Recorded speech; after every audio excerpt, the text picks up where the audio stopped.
Hello everybody, and thank you for tuning in to the weekly report.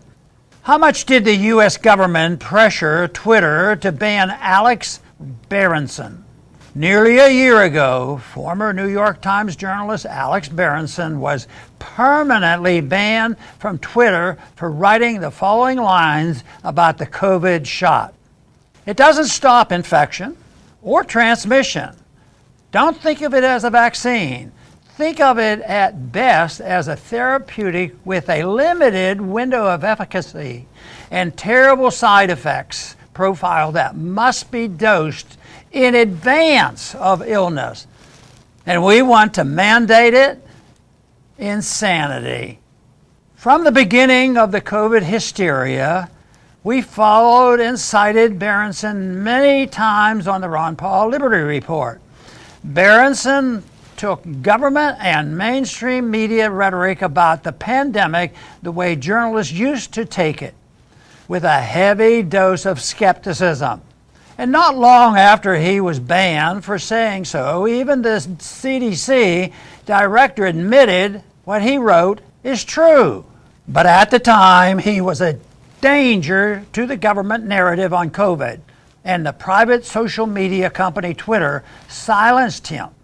They did not only silence one reporter who was a thorn in their side, however, they preemptively silenced anyone else who might question the narrative.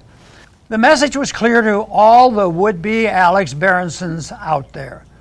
Do you want to follow him to the digital gulag? So not only was Berenson's free speech under attack, free speech itself was under attack. Many, especially libertarians, might respond that Twitter, as a private company, has the right to do business with anyone they wish. That is true, but only to the extent that Twitter is actually acting as a private entity. The real question is, to what degree has Twitter and the other social media companies been directly doing the bidding of the government?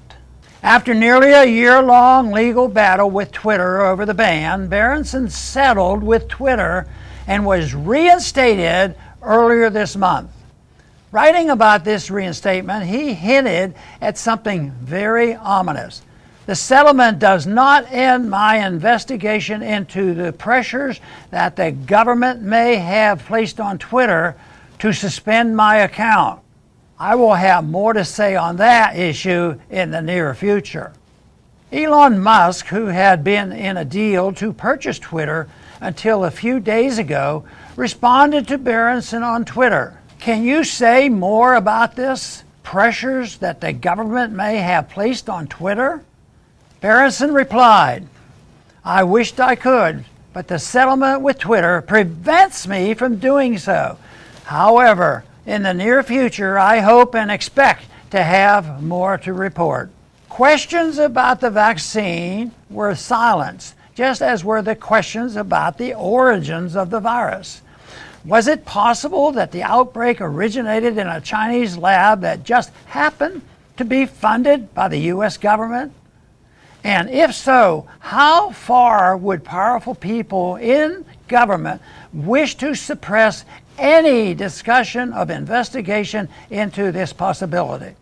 At a critical time, just as authoritarians were locking the country down and threatening anyone who refused the shot, all public discussion about the matters was shut down by private companies that just happen to have very close ties with the U.S. government. This raises fundamental questions about the First Amendment that hopefully might be explored by Congress after the November elections. The American people deserve to know who is trying to shut them up and why. Thanks for listening.